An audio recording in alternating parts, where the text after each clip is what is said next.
श्री राधा कृष्ण चरण कमलेभ्यो नमः। जय राधा राधा, जय राधा जय श्री राधा। जय कृष्णा कृष्णा, जय कृष्णा जय श्री कृष्णा। श्री राधा चरित। मुनीन्द्र वृंद वंदिते, त्रिलोक शोकहारिणी, प्रसन्न वक्त्र पंकजे, निकुंज भूविलासिनी, ब्रजेन्द्र भानुनंदिनी, ब्रजेन्द्र सून संगते, कदा करेश सिंह मां, कृपा कटाक्ष भाजनम। आज हम लोग प्रारंभ करते हैं महंतम कथा सुधा श्री राधा चरित। कल कल करते हुए कालिंदी बह रही थी, घना कुंज था, फूल खिले थे, उसमें से निकलती मादक सुगंध संपूर्ण वन्य प्रदेश को सुगंधित कर रही थी, अपने आगोश में ले रही थी। चंद्रमा की किरणें छिटक रही थीं, यमुना की बालुका ऐसे लग रही थी जैसे ये बालुका न होकर कपूर को पीस कर बिखेर दिया गया हो। कमल खिले हैं, कुमुदनी प्रसन्न है, उसमें भौरों का झुंड ऐसे गुनगुना रहा है जैसे अपने प्रियतम के लिए ये भी गीत गा रहे हों। बेला, मोगरा, गुलाब, इनकी तो भरमार ही थी। ऐसी दिव्य प्रेम स्थली में मैं कैसे पहुंचा था मुझे पता नहीं। मेरी आंखें बंद हो गईं और जब खुली तब मेरे सामने एक महात्मा थे, बड़े प्रसन्न मुखमंडल वाले महात्मा। मैंने उठते ही उनके चरणों में प्रणाम किया। उनके रोम रोम से श्री राधा श्री राधा श्री राधा ऐसे प्रकट हो रहा था। उनकी आंखें चढ़ी हुई थीं जैसे कोई पीकर मत्त हो। हाँ, ये मत्त ही तो थे, तभी तो कदम और तमाल वृक्ष से लिपट कर रोए जा रहे थे। रोने में दुख या विषाद नहीं था, ऐलाद था, परम आनंद था। मैंने उनकी गुप्त बातें सुननी चाहिए। मैं अपने ध्यानासन से उठा और उनकी बातों में अपने कान लगाने शुरू किए। विचित्र बात बोल रहे थे ये महात्मा जी। तो कह रहे थे, नहीं, मुझे तुम्हारा मिलन नहीं चाहिए। प्यारे, मुझे ये तो बताओ कि तुम्हारे वियोग का दर्द कब मिलेगा। तुम्हारे मिलन में कहाँ सुख है? सुख तो तेरे लिए रोने में है, तेरे लिए तड़पने में है। तू मत मिल, अब तू जा, मैं तेरे लिए अब रोना चाहता हूँ। मैं तो बिरह की टीस अपने सीने में सहजना चाहता हूँ। तू जा जा तू। ये क्या महात्मा जी कि इतना कहते ही तू गया? हाँ, तू गया। अरे कहाँ गया?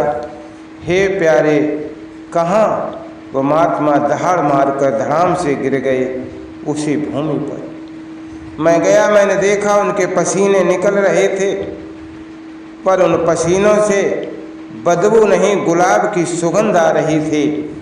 मैंने उन्हें देखता रहा, फिर जल्दी गया, अपने चादर को गीला किया, यमुना जल से उस चादर से महात्मा जी के मुखार बिंदु को पोंछा। श्री राधा श्री राधा श्री राधा, यही नाम उनके रोम रोम से फिर प्रकट होने लगा था। वत्स साधना की सनातन दो ही धाराएं हैं और ये अनादिकाल से चली आ रही हैं। वो उठकर बैठ गए थे, उन्हें मैं ही ले आया था देह भाव में। उठते ही उन्होंने इधर उधर देखा, फिर मेरी ओर उनकी कृपा दृष्टि पड़ी। मैं हाथ जोड़े खड़ा था। वो मुस्कराए, उनका कंठ सूख गया था। मैं तुरंत दौड़ा, यमुना जी गया। एक बड़ा सा कमल खिला था, उसके ही पत्ते में मैंने जमुना जल भरा और लाकर उन महात्मा जी को पिला दिया। वो जाने लगे तो मैं भी उनके पीछे पीछे चल दिया। तुम कहाँ आ रहे हो वत्स? उनकी वाणी अत्यंत ओजपूर्ण पर प्रेम से पगी हुई थी। मुझे कुछ तो प्रसाद मिले। मैंने अपनी झोली फैला दी। वो हंस पड़े और बोले, मैं पढ़ा लिखा तो हूँ नहीं भैया, न पंडित हूँ न शास्त्र का ज्ञाता हूँ, मैं क्या प्रसाद दूँ। उनकी वाणी कितनी आत्मीयता से भरी थी। आपने जो पाया है उसे ही बता दीजिए, मैंने प्रार्थना की। फिर उन्होंने एक लंबी सांस ली, कुछ देर शून्य में ताकते रहे और बोले, वत्स, साधना की दो सनातन धाराएं हैं। एक धारा है अहम की यानी मैं की, और दूसरी धारा है उस मैं को विसर्जित करने की। मेरा मंगल हो, मेरा कल्याण हो, मेरा शुभ हो, इसी धारा में जो साधना चलती है उसे अहम की साधना कहते हैं। पर एक दूसरी धारा है साधना की, वो बड़ी गुप्त धारा है, उसे सब लोग नहीं जान पाते। क्यों नहीं जान पाते महात्मन? मैंने एक प्रश्न किया। क्योंकि उसे जानने के लिए अपना अहम ही विसर्जित करना पड़ता, मैं को समाप्त करना पड़ता है। महाकाल भगवान शंकर जो विश्व गुरु हैं, जो जगत गुरु हैं, वो भी इस रहस्य को नहीं जान पाए, तो उन्हें भी सबसे पहले अपना अहम ही विसर्जित करना पड़ा। यानी वो गोपी बने, पुरुष का चोला उतार कर फेंका, तब जाकर उस रहस्य को उन्होंने समझ पाया। ये प्रेम की अद्भुत धारा है। पर वो महात्मा जी हंसे। ये ऐसी धारा है वत्स, जो जहाँ से निकलती है उसी ओर बहने लग जाती है। तभी तो इस धारा का नाम धारा न होकर राधा है। जहाँ पूर्ण अहम का विसर्जन है, जहाँ मैं नामक कोई वस्तु है ही नहीं, तो वस्तु ही तो त्याग, समर्पण, प्रेम, करुणा की एक निरंतर चिर बहने वाली सनातन धारा का नाम है राधा राधा राधा। और इससे आगे कुछ बोल नहीं पा रहे थे। काहे टिटिया रहे हो? मैं चौंक गया, ये मुझसे कह रहे? हाँ हाँ, सीधे सीधे श्री राधा रानी पर कुछ क्यों नहीं लिखते? ये आज्ञा थी उनकी, मैंने उनकी आंखों में देखा, मैं लिख लूँगा। अरे मेरे जैसा प्रेम शून्य व्यक्ति उन अहलादनी श्री राधा रानी के ऊपर लिख लेगा, जिसका नाम लेते ही भागवतकार श्री सुखदेव जी की वाणी रुक जाती है, ऐसी श्री कृष्ण प्रेममयी राधा पर मैं लिख लूँगा। मैं कहाँ कामी, क्रोधी, कपटी, लोभी, क्या दुर्गुण नहीं है मुझ में? ऐसा व्यक्ति लिख लेगा उन श्री कृष्ण प्रिया श्री राधा के ऊपर। वो महात्मा जी उठे, मेरे पास आए और बिना कुछ बोले मेरे नेत्रों के मध्य भाग को अपने अंगूठे से छू दिया। ओह, ये क्या हो? दिव्य निकुंज, दिव्यायित दिव्य नित्य निकुंज मेरे नेत्रों के सामने प्रकट हो गया था, जहाँ चारों ओर सुख और आनंद की वर्षा हो रही थी। प्रेम निमग्ना सहस्त्र सखी संसेव्य श्री राधा माधव उस दिव्य सिंहासन में विराजमान थे। उन श्री राधा रानी की चरण छटा से संपूर्ण ब्रह्मांड प्रकाशित हो रहा था। उनके घुंघरू की आवाज़ से ओम अर्थात प्रणव का प्रागट्य हो रहा था। वो पूर्ण ब्रह्म श्री कृष्ण अपने अहलादनी शक्ति के रूप में श्री राधा को अपने वाम भाग में विराजमान करके प्रेम सिंधु में अवगाहन कर रहे थे। मैंने दर्शन किए नित्य निकुंज के। अब तुम लिखो, ये आदेश हुआ। आगे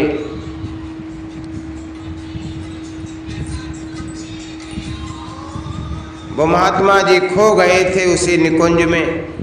यमुना जी जाना नहीं है, 5 बज गए हैं। सुबह 5 बजे मुझे उठा दिया मेरे घर वालों ने। ओह, तो ये सब सपना था? मुझे आज्ञा मिली है कि मैं श्री राधा चरितामृतम लिखूं। मुझे ये नाम भी उन्हीं दिव्य महात्मा जी ने सपने में दे दिया था, पर कैसे लिखूं? श्री राधा रानी के चरित्र पर लिखना साधारण कार्य नहीं है। मैंने अपना सिर पकड़ लिया। फिर एकाएक मन में विचार आया, कन्हैया की इच्छा है, वो अपनी प्रिया के बारे में सुनना चाहते हैं। ओ तो मैं सुनाऊंगा, प्रमाण मत मांगना, क्योंकि श्री राधा पर लिखना ही अपने आप में धन्यता है और लेखनी की सार्थकता भी इसी में है। प्रेम की साक्षात मूर्ति श्री राधा रानी के चरणों में प्रणाम करते हुए, श्री कृष्ण प्रेममयी राधा, राधा प्रेममयो हरे। ओम राधा राधा राधा राधा राधा राधा राधा, जय राधा जय राधा राधा, जय राधा जय श्री राधा, जय कृष्णा कृष्णा, जय कृष्णा जय श्री कृष्णा। अब हम लोग क्रम से सुनेंगे श्री राधा चरितामृतम।